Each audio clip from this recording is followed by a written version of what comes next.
स्कन्दाय तपसुपतये च नम उग्राय च भीमाय च नमो हत्रे भदाय च धूरे भदाय च नमो हन्त्रे दहनीयते च नमो वृक्षेभ्यो हरिकेशेभ्यो नमस्काराय नमः शम्भवे च मयोभवे च नमः शङ्कराय च मयस्कराय च नमः शिवाय च शिवधराय च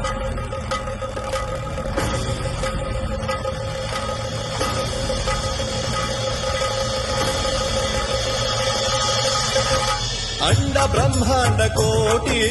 अखिल परि